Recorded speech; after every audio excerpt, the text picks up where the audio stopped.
Hey, Adam here, keeping you in the loop with the 5th Greater Brisbane update of 2025.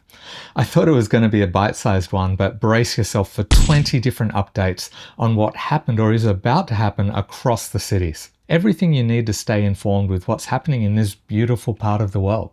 Everything from updates on housing prices, to NIMBYs NIMBYing, to zoning changes, to near misses on the train lines, IVF for kangaroos, and a bunch more. As soon as you get to an update you didn't know about, give the video a thumbs up. It helps the channel. And let me know in the comments if there is anything that's particularly helpful or interesting to you. Now, let's go. First up, and CoreLogic have released their figures for January 2025. In a recent video, I said I'd have a look into where various organizations source their data from, and it seems CoreLogic get theirs from multiple sources, including official government figures, so I'd say they're reasonably trustworthy.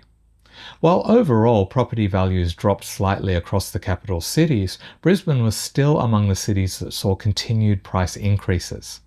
CoreLogic did note, however, that the increase has slowed considerably, especially with regard to detached houses, which have seen a noticeable loss in momentum. The median house price for January was over $977,000, and the median unit price sat at just under $685,000. Here's the suburbs in Greater Brisbane that saw the biggest increases in median dwelling price over the last 12 months. CoreLogic say that while interest rate drops are likely on the cards, possibly as soon as this month, they don't expect a marked impact on house prices until interest rates return to pre-pandemic levels. They also say that approvals for new homes are starting to trend higher, but high labour and material costs, as well as other factors, are likely to keep housing supply at insufficient levels for some time yet. So things aren't looking great if you're hoping to see prices drop anytime soon, or at all. For rents, they have continued to increase, but the rate has continued to slow for both houses and units in Greater Brisbane. But while we're talking about houses and units, it's probably a good time to mention the sponsor of this video, YB Painting Services. They would have to be one of Brisbane's most professional providers of painting services. Their meticulous attention to detail is impressive, and with fixed pricing and a 5-year warranty on all their work, you can be sure there'll be no unpleasant surprises. If you're thinking of having some painting work done, you'll get a 10% discount as a viewer of the Brisbane channel. Just scan this QR code or click the link in the video description. Do you think Brisbane's a healthy place to live, or is it killing you? Well, researchers from Monash University School of Public Health and Preventative Medicine have assessed 2,180 areas across Australia and ranked them based on their Environmental Quality Health Index. The index combines 12 environmental factors that relate to mortality risks. These include the amount of green space, temperature and humidity levels, road density, and the amount of fine particulate matter in the air. Brisbane ranked 5th out of Australia's 8 capitals. I won't go into too much detail on that, as I'm saving it for a later video that looks at quality of life in Brisbane in much more detail. So make sure you're subscribing with all notifications enabled so you don't miss when it does drop. It's going to be a good one. Next up, some Olympics infrastructure updates. Yet another submission to the 100-day Games Review for a new stadium has been revealed. Architecture firm Kirk's submission features a 60,000-seat stadium to replace the Gabba, positioned above the Woolloongabba Cross River Rail Station just across the road from the current Gabba. Gabba West would be the world's largest stadium constructed from timber, with the renewable material connecting with the IOC's sustainability strategy.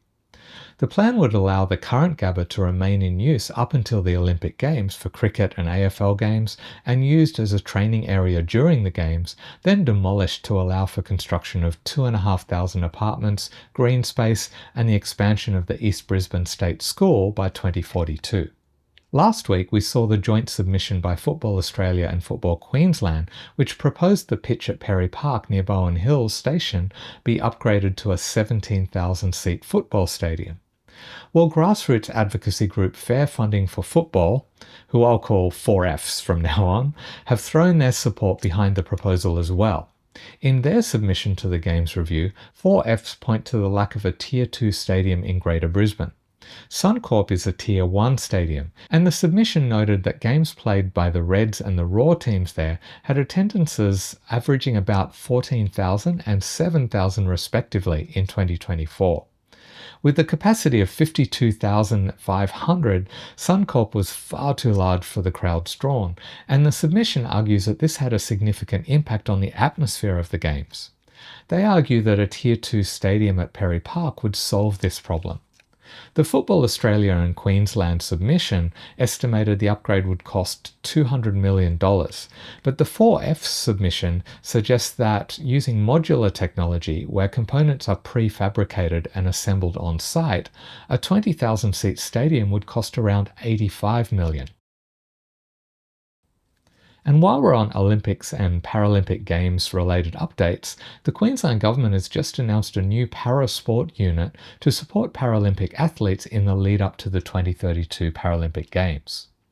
$2 million in funding has been granted to the Queensland Academy of Sport to launch a new parasport unit, with the aim of doubling the amount of para-athletes from the current number of 85. Key initiatives of the new unit include talent search and identification programs, specialized coaching development, and development of a pre-elite pathway for support for 40 aspiring para-athletes. In addition to the $2 million from the state government, the federal government is chipping in $2.125 million, and Paralympics Australia are throwing in another $270,000 over 2 years to support the parasport unit. Now to some Brisbane-specific updates before we whip around the other Greater Brisbane LGAs. Let's start with the changes to parking requirements for new developments. Brisbane City Council's Inner City Affordability Initiative represents lower requirements for parking spaces in inner-city high-density buildings, where there's more access to public and active transport networks, in order to lower construction costs with the aim of encouraging more affordable accommodation. The council claims that industry experts estimate the costs of providing an underground or podium-level car park within a new Brisbane high-rise apartment building can exceed $100,000 per parking space. There are 2 zones in which the requirements are eased compared to the rest of the city: the City Core and Kurilpa Sustainable Growth Precinct and the City Frame. Here's how the requirements differ for high-density apartments in most of Brisbane, the City Frame and City Core precincts. This week, Brisbane City Council announced a proposal to extend the City Core and City Frame boundaries to take in a wider area, as supported by feedback received during community consultation between October and November last year. This week, Brisbane City Council also announced its plan to review clearway hours to identify locations where increasing the hours of clearways along key corridors will help ease traffic congestion. The first corridor to be assessed is the Musgrave Road and Waterworks Road corridor between Red Hill and the Gap. Almost 130,000 vehicles travel along this corridor between 5 a.m. and 7 p.m. during the week. In the coming years, more clearways to be reviewed include these roads. In 2024, there were at least 9,650 instances of vehicles blocking clearways, and 1,660 had to be towed. Brisbane City Council has seen some changes to councillor roles. Fiona Cunningham, the councillor for Coorparoo, took on the role of Deputy Mayor this last week after Councillor Krista Adams stepped down from the role. I interviewed Councillor Cunningham late last year for an upcoming video on the Brisbane Channel on suburban renewal in the 5 Greater Brisbane LGAs. Keep your eye out for that one a little later down the track. Other members of council will take over Councillor Adams' other roles, with Lord Mayor Adrian Schrinner taking on the Brisbane 2032 Olympic and Paralympic Games responsibilities, and City Planning Chair Adam Allen taking over the Economic Development and Nighttime Economy responsibilities. I'm sure you've seen the brightly coloured traffic signal boxes around Brisbane. They've been painted by locals as part of an initiative called Art Force. Well, if you've got a favourite, you can vote for it in the 2024 People's Choice Award. In the past year, 70 volunteers, 8 families and 11 organisations have decorated the city's signal boxes. Some have been hand-painted, while others have had a vinyl wrap applied. Since the project began in 1999, over 5,500 electrical boxes have been decorated across Brisbane City. In Walkerley, a group of locals are protesting a plan to build 44 affordable units on a vacant piece of land owned by the Catholic Church, with St Jude's Church sitting on one corner of the property. The plan for two-storey units was approved by the former state government. The current state government claims no community consultation was sought prior to approval and has opened the proposal up for consultation again until February 25th. The plan is to designate at least 85% of the units as affordable housing, with rents capped at 74.9% of the market rate. But some locals are fuming. They say that it will put further strain on the roads, adding to congestion already contributed to by nearby Gumdale State School. The planned development has been designated as a State Facilitated Development, or SFD, a project that is fast-tracked to deliver developments that are a priority for the state, such as affordable housing. One way of minimizing delays to SFDs getting underway is to limit appeal rights. So if the plan is approved again, the decision will be final, with no way to appeal it. Now an advance notification, Yurong Station will reopen on February 17 after a number of upgrades, including a range of accessibility and parking improvements and a new secure bicycle storage facility on Wilkie Street. While the station will run from the 17th, work will continue on the station and surrounding area until mid-2025. And while we're looking at rail-related updates, in the last week Queensland Rail released footage of some near misses on the rail tracks. People taking shortcuts across the tracks, jumping onto the rails to retrieve dropped items, and even just standing there having a chat. Here's some of the footage.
In the last year, across southeast Queensland, there's been 3,845 trespassing incidents with 197 close calls. If you're caught trespassing, you risk receiving a $322 on-the-spot fine or criminal charges. And with 12,000 CCTV cameras monitoring the network, as well as police and security, the chances are probably pretty high you will get caught. Don't forget, if you appreciate any of these updates, you can say thanks by buying me a coffee. Or you can support the channel by becoming a member. There are some perks I've arranged as my way of saying thanks, like ad-free early release videos for some levels, as well as an update connecting you with hundreds of events happening in Greater Brisbane each month. Now let's jump up to Moreton Bay, and the city is planning for future growth. Consultation is now open for the Morayfield Neighbourhood Planning Project, which is a plan to change regulations relating to building heights and density to deal with projected growth over the next 10 years. Moreton Bay is expected to grow from the current population of around 510,000 to over 792,000 by 2042. The main thrust of the plan is to find ways to preserve the natural and rural landscapes, keeping them free from urban development, while still catering to population growth and ensuring people are well served by housing, employment and transport. The aim is to keep 75% of Moreton Bay City as rural or natural landscapes, while still ensuring quality of life for residents. Consultation closes at 4 p.m. on Monday the 3rd of March. Moreton Bay has also announced having secured $13.6 million through the South East Queensland Community Stimulus Program. That included $4.3 million through a competitive round and an additional $9.3 million in allocative funding. The funds will be used for these projects. And here's how the other Greater Brisbane LGAs fared in the allocative funding round for 2024 to 2027. Now over to Logan, where around 61 kilometres of the Logan and Albert rivers have been cleared as part of an annual river cleanup initiative, now in the second of 3 years that have had funding allocated through the Council's Environment Levy. Last year, 13,360 kilograms of rubbish were collected, and this year they're focusing on heavier items which couldn't be collected last year.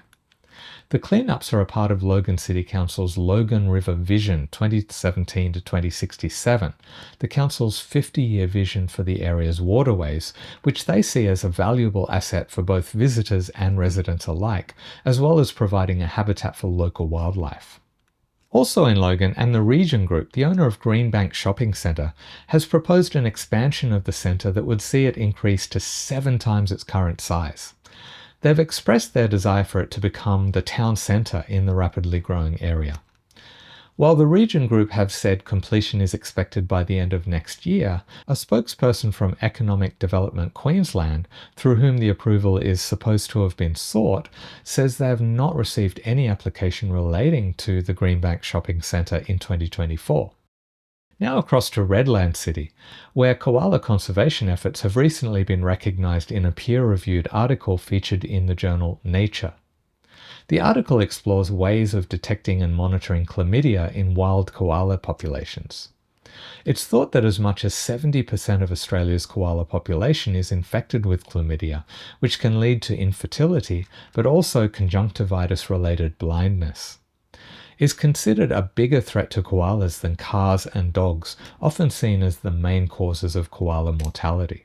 The Brisbane City Council has also been working on koala conservation projects in partnership with the University of Queensland's Koala Ecology Group, as well as backing the registration of Queensland University of Technology's groundbreaking chlamydia vaccine. In the last week, the first koala that had been rescued from Brisbane's southeast and given 2 doses of the vaccine was released back into Brisbane koala bushland. It's a part of council koala conservation initiatives that include acquisition of land for koala reserves, planting of eucalyptus species to supply to wildlife hospitals for koalas in care, development of training for dog owners in collaboration with Griffith University, and delivery of wildlife awareness monitors to keep motorists koala aware.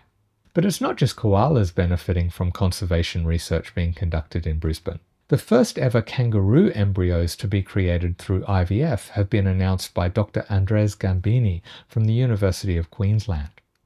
It's hoped that advances in IVF research will help conservation efforts for other marsupials, including koalas, Tasmanian devils, northern hairy-nosed wombats, and leadbeater's possums. It's early days yet, but researchers estimate that the first birth of a marsupial through IVF may be within a decade. In last week's update, I told you about the $200 Fair Play vouchers for children's sporting participation. Unfortunately, the allocated funds have been exhausted, so if you haven't already received your vouchers, I'm sorry to say that you're out of luck until the next round, which opens on the 1st of July. As long as you're subscribing to the channel with all notifications on, I'll be sure to remind you just before the next round begins so you don't miss out that time.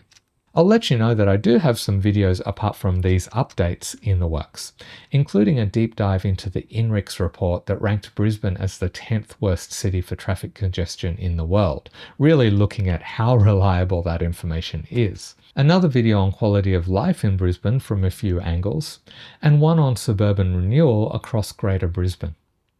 Don't forget you can say thanks by buying me a coffee or join as a channel member. At the elite contributor level, you can even choose to make me do or say something in one of the videos each month. Just think about the ways you could abuse that power. I know I would. Anyway, thanks for watching to the end, and I'll see you in the next video. Other members of council will take over Councillor Adams' other roles, with Lord Mayor Adrian May have been a little bit out of focus. Let's hope not.